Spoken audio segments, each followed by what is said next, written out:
Hello बच्चों, आज की इस क्लास में आपका स्वागत है। आज हम बात करेंगे अपने लेसन नंबर 2 विद्युत रसायन के तीसरे पार्ट, जिसका नाम है विलयनों में वैद्युत संचालन। विलयनों में वैद्युत संचालन।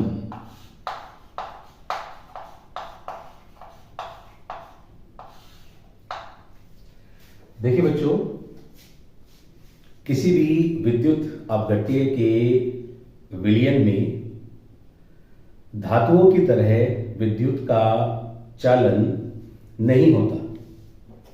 जैसे आप जानते हैं कि धातुओं में विद्युत का चालन इलेक्ट्रॉनों के द्वारा होता है, जबकि किसी विद्युत अपघट्य के विलयन में विद्युत का चालन मुक्त आयनों के कारण होता है। तो विलयनों में वैद्युत चालन को समझने के लिए सबसे पहले हमें एक टर्म समझना होगा, जिसको हम कहते हैं प्रतिरोध। प्रतिरोध, और अंग्रेजी में इसको कहते हैं रेजिस्टेंस। चालकता को समझने के लिए प्रतिरोध को समझना आवश्यक है। तो हम बात करेंगे कि प्रतिरोध क्या होता है। देखिए, किसी चालक में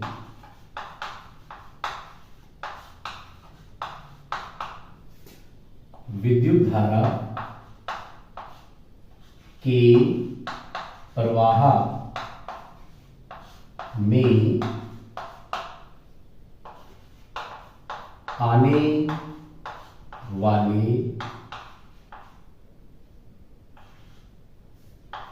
आने वाली रुकावटों को प्रतिरोध कहते हैं। प्रतिरोध कहते हैं। देखिए बच्चों, देखिए, यदि हम ओम के नियम की बात करें तो आपने ओम का नियम पढ़ा हुआ है।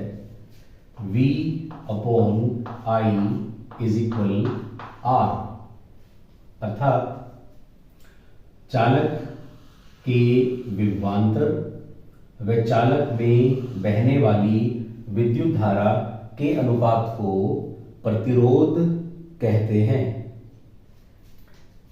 देखिए, इसका मात्रक ओम होता है और इसका प्रतीक R है। ठीक है, अब हम आगे चलते हैं बच्चों। प्रयोगों द्वारा यह देखा गया कि प्रतिरोध R दो बातों पर निर्भर करता है। नंबर 1, प्रतिरोध चालक की लंबाई के अनुक्रमानुपाती होता है, तथा प्रतिरोध चालक के अनुप्रस्थ काट के क्षेत्रफल के व्युत्क्रमानुपाती होता है। तो यदि हम इन दो बातों से देखें, इसे हम समीकरण नंबर 1 और इसे समीकरण नंबर 2 मान लें, तो इन दो समीकरण से हम कह सकते हैं कि R समानुपाती होगा L अपॉन A के, या फिर आप कह सकते हैं कि R इज इक्वल होगा rho into L upon A के। तो बच्चों, यहां रो एक नियतांक है जिसको प्रतिरोधकता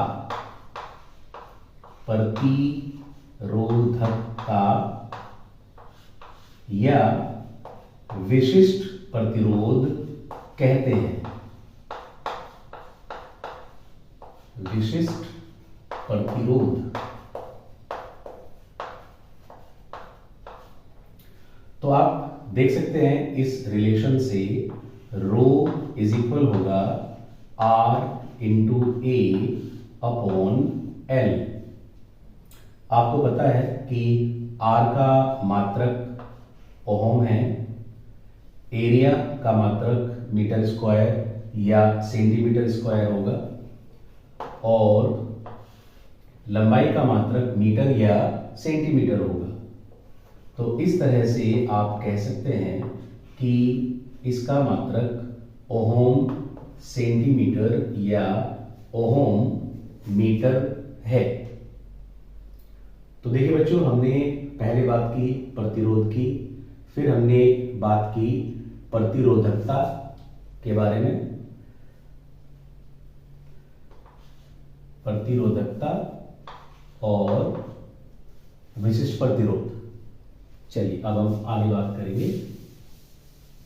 तीसरा हमारा टर्म होगा चालकता। चालकता, इसको हम कंडक्टेंस भी कहते हैं।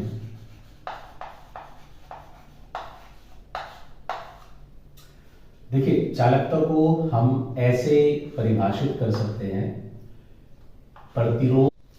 तो चलिए बच्चों, अब हम बात करेंगे चालकत्व या कंडक्टेंस की। प्रतिरोध का व्युत्क्रम चालकत्व कहलाता है। प्रतिरोध का व्युत्क्रम चालकत्व कहलाता है। इसका प्रतीक G होगा, तो G इज इक्वल होगा 1/R। क्योंकि R का मात्रक ओम है, तो आप कह सकते हैं कि G का मात्रक होगा ओम इनवर्स, या फिर हम इसको महो भी कह सकते हैं। अब हम आगे बात करेंगे विशिष्ट चालकत्व या चालकता की। देखिए, इसको स्पेसिफिक कंडक्टेंस, स्पेसिफिक कंडक्टेंस या कंडक्टिविटी कहते हैं। कंडक्टिविटी, देखिए कंडक्टिविटी को आप दो तरीके से परिभाषित कर सकते हैं। पहला जो तरीका है उसके अनुसार, देखिए जैसे हमने कहा था प्रतिरोध का व्युत्क्रम चालकत्व कहलाता है, तो ऐसे ही हम कह सकते हैं कि विशिष्ट प्रतिरोध या प्रतिरोधकता, प्रतिरोधकता का व्युत्क्रम चालकता कहलाता है। चालकता कहलाता है। देखिए, आप इसको विशिष्ट प्रतिरोध के व्युत्क्रम से नाप सकते हैं। जैसे आप कह सकते हैं कि देखिए, इसका जो सिंबल होगा वो एक ग्रीक लेटर कप्पा से डिनोट किया जाएगा। कप्पा के की तरह की एक लेटर है ग्रीक भाषा का, तो कप्पा इज इक्वल होगा 1/रो।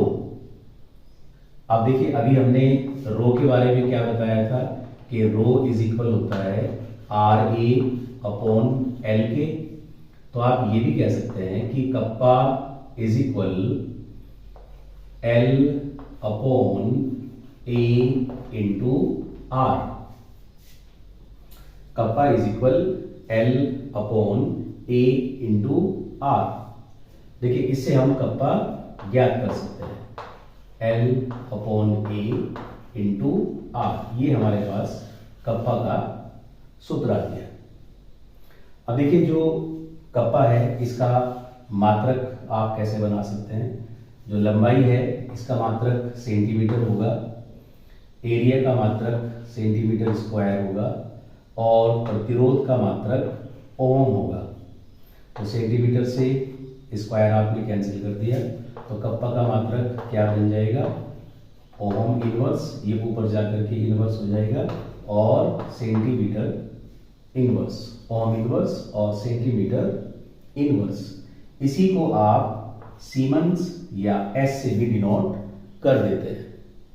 तो देखिए बच्चों, हमने पहले प्रतिरोध के बारे में सीखा, फिर प्रतिरोधकता के बारे में सीखा, फिर चालकत्व और उसके बाद विशिष्ट चालकत्व की एक परिभाषा पढ़ी। लेकिन इसकी एक परिभाषा और हो सकती है, मैं अब आपको दूसरी परिभाषा के बारे में बताऊंगा। देखिए, दूसरी परिभाषा को इस तरह से बनाया गया है कि हमारे पास एकांक क्षेत्रफल वाली दो इलेक्ट्रोड प्लेटें हैं। देखिए, ये एक पहली प्लेट है जिसका क्षेत्रफल 1 सेंटीमीटर स्क्वायर है। ये दूसरी प्लेट है जिसका क्षेत्रफल भी 1 सेंटीमीटर स्क्वायर है। ये हमारे पास दो इलेक्ट्रोड प्लेटें हैं। इसका लंबाई और चौड़ाई 1 सेंटीमीटर होगा और इन दोनों प्लेट्स को 1 सेंटीमीटर दूरी पर रखा गया है। इससे क्या होगा कि एक घन बन जाएगा और इस घन का आयतन इकाई आयतन यानी 1 सेंटीमीटर क्यूब होगा। एक बार फिर समझ लीजिए, दो इलेक्ट्रोड प्लेटें हैं जिनका क्षेत्रफल 1 सेंटीमीटर स्क्वायर है, उनको 1 सेंटीमीटर दूरी पर रखा गया है। अब इस आयतन के अंदर किसी भी विद्युत अपघट्टीय विलयन के जितने आयन उपस्थित होंगे उन सबके चालकत्व को विशिष्ट चालकता कहते हैं। तो देखिए, परिभाषा क्या बनेगी, एकांक आयतन में उपस्थित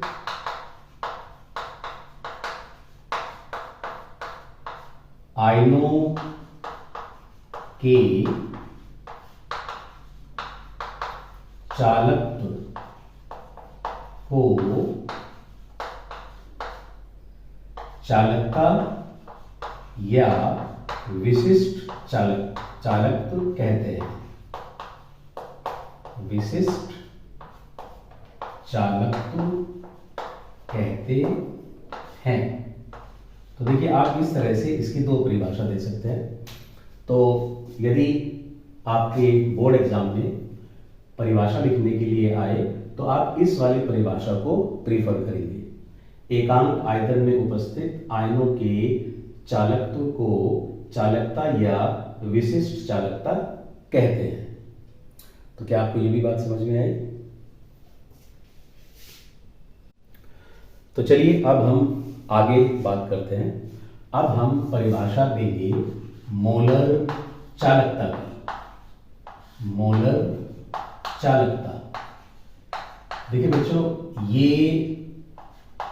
सबसे इंपॉर्टेंट पार्ट होता है, मोलर चालकता, जिसको मोलर कंडक्टिविटी भी कहते हैं।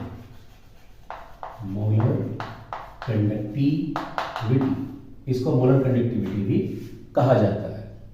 तो देखिए, आप इसकी परिभाषा कैसे देंगे, किसी विद्युत अपघट्टीय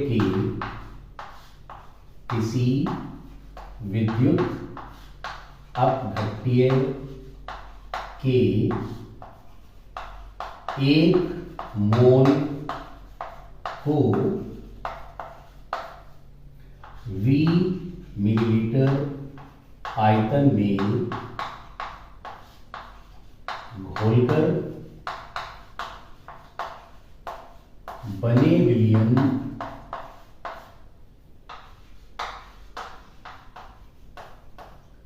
के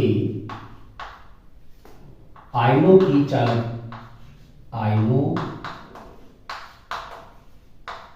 के चालकत्व को मोलर चालकता कहते हैं। मोलर चालकता कहते हैं। देखिए ये परिभाषा आपको देनी है। किसी विद्युत अपघट्य के 1 मोल को VmL आयतन में घोलकर बने विलयन के आयनों के चालकत्व को मोलर चालकता कहते हैं। देखिए इसका प्रतीक कैपिटल लैम्डा m होगा, लैम्डा m, ये कैपिटल लैम्डा है और m मोलर चालकता को प्रकट करता है। और इसका मात्रक होगा Simon centimetre square mole inverse, Simon centimetre square mole inverse. तो बच्चों क्या आपको ये बात भी समझ में आ गई? अब हम बात करते हैं एक और टर्म लिमिटिंग मोलर कंडक्टिविटी की, लिमिटिंग मोलर कंडक्टिविटी।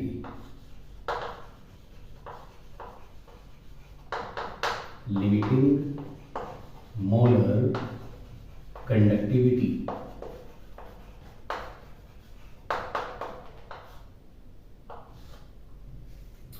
देखिए इसका जो प्रतीक होगा वो लैम्डा नॉट m होगा।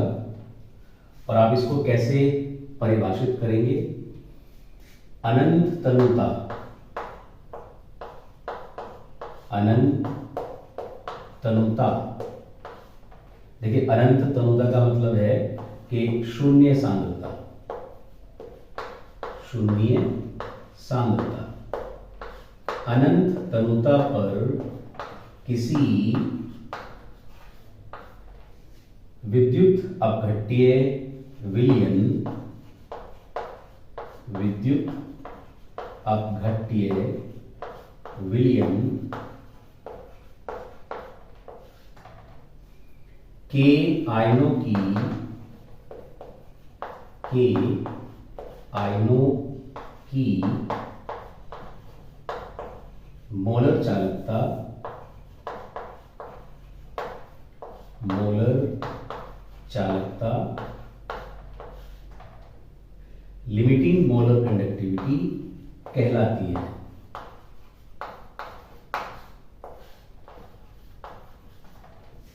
तो देखिए हमने यहां पर दो बातों के बारे में पढ़ा, एक मोलर चालकता और एक लिमिटिंग मोलर चालकता। तो चलिए बच्चों अब हम थोड़ा आगे चलते हैं। अब हम बात करेंगे कि चालकता अर्थात कप्पा व मोलर चालकता अर्थात लैम्डा m पर तनुता का क्या प्रभाव होता है। यदि आप विलयन को तनु करते हैं अर्थात उसकी जो सांद्रता है आप उसे कम करते हैं तो चालकता व मोलर चालकता पर क्या प्रभाव होगा। तो पहले हम बात करते हैं चालकता की। और देखिए जो विद्युत अपघट्य हैं हम इसको दो हिस्सों में कर लेते हैं, एक तरफ प्रबल विद्युत अपघट्य और एक तरफ दुर्बल विद्युत अपघट्य। देखिए प्रबल विद्युत अपघट्य को जब आप किसी विलयन में परिवर्तित करेंगे तो ये अपने लगभग सभी अणुओं को आयनों में तोड़ देगा, जबकि दुर्बल विद्युत अपघट्यों का वियोजन बहुत ही कम होता है और किसी अनंत तनुता पर ही उनका संपूर्ण वियोजन संभव है। तो देखिए जब आप किसी प्रबल विद्युत अपघट्य के विलयन को तनु करेंगे तो अब उसमें आयनों की संख्या नहीं बढ़ सकती क्योंकि वो अपने अधिकतम आयन पहले ही दे चुके हैं। इसी तरह जब आप दुर्बल विद्युत अपघट्य के विलयन को तनु करेंगे तो आयनों की संख्या में थोड़ी वृद्धि होगी, लेकिन ये वृद्धि बहुत ज्यादा नहीं होगी क्योंकि विद्युत अपघट्य दुर्बल है। अब हम बात करते हैं चालकता की परिभाषा की। चालकता की परिभाषा कहती है कि एक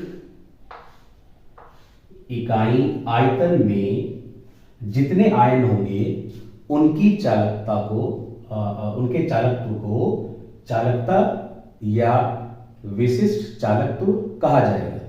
देखिए यहां पर एक बाउंडेशन है कि आप किसी भी हालत में एक इकाई आयतन से अधिक आयतन में आयनों की गणना नहीं करेंगे।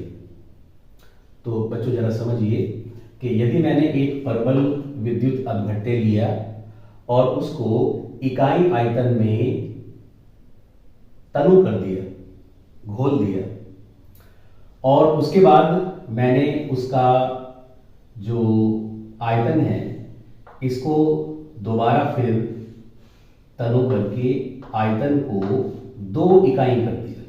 देखिए एक इकाई आयतन ये है और एक इकाई आयतन ये है। तो क्योंकि परबल विद्युत अपघट्य है वो अपने सारे आयन ऑलरेडी दे चुका है। जो सारे आयन, संपूर्ण आयन पहले एक इकाई आयतन में उपस्थित थे, अब वही सारे आयन 2 इकाई आयतन में उपस्थित है।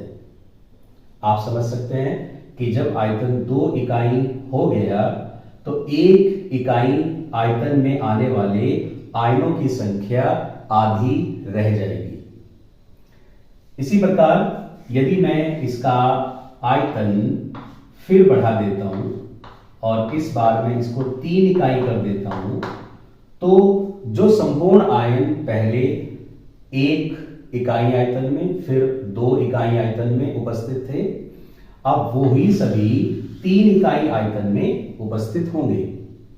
तो आप समझ सकते हैं कि एक इकाई आयतन में रह जाने वाले आयनों की संख्या 1/3, 1/3 हो जाती है। इसी तरह अगर आप आयतन को 4 इकाई कर देंगे तो एक इकाई आयतन में आयनों की संख्या 1/4 रह जाएगी।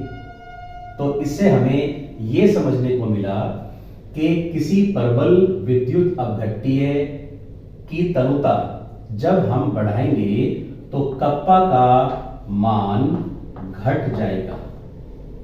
क्यों घट जाएगा? क्योंकि एक इकाई आयतन में रहने वाले आयनों की संख्या घट गई है। चलिए अब हम बात करते हैं दुर्बल आयनों की। जब आप दुर्बल आयन को एक इकाई आयतन में घोलकर विलयन बना लेंगे तो उसके बहुत थोड़े से आयन यहां उपस्थित होंगे। अब जब आप आयतन को 2 इकाई कर देते हैं तो आयतन तो बढ़ जाएगा। अब हम सारे आयन्स किसमें काउंट करेंगे? 2 इकाई आयतन में। क्योंकि विद्युत अपघट्य दुर्बल है, वो इतने ज्यादा आयन्स नहीं बना सकता, तो थोड़े बहुत आयन बढ़ करके जो कुल आयन बनेंगे वो भी 2 इकाई आयतन में बटेंगे। आधे इसमें रह जाएंगे, आधे इसमें रह जाएंगे। मान लीजिए कि दुर्बल विद्युत अपघट्य के जो प्रारंभिक आयन थे वो मान लीजिए 20 थे, और उसके बाद क्या हुआ कि जब हमने आयतन को बढ़ा करके 2 इकाई कर दिया तो हो सकता है कि 4-5 आयन बढ़ जाएं। मान लीजिए 4 आयन बढ़ जाते हैं, तो अब कुल आयन कितने हो गए? 24, और वो 24 आयन भी इन दोनों में बटेंगे। तो इसके पास 12 आयन होंगे, इसके पास भी 12 आयन होंगे। तो आप देख सकते हैं कि जहां पहले 20 आयन थे, अब वहां घट करके केवल 12 आयन रह गए। तो आप ये कह सकते हैं कि कप्पा का मान इस केस में भी घटेगा। तो देखिए इससे हमें एक नियम पता लग गया कि चालकता का मान प्रबल या दुर्बल दोनों ही विद्युत अपघट्यों के लिए तनुता बढ़ाने पर या सांद्रता घटाने पर, दोनों एक ही बात हुई, तनुता बढ़ाने पर कम हो जाता है। तो आप ये प्रभाव समझ गए। चालकता का मान तनुता बढ़ाने पर प्रत्येक स्थिति में कम होगा। ठीक है। अब हम इसी प्रभाव को मोलर चालकता पर देखते हैं।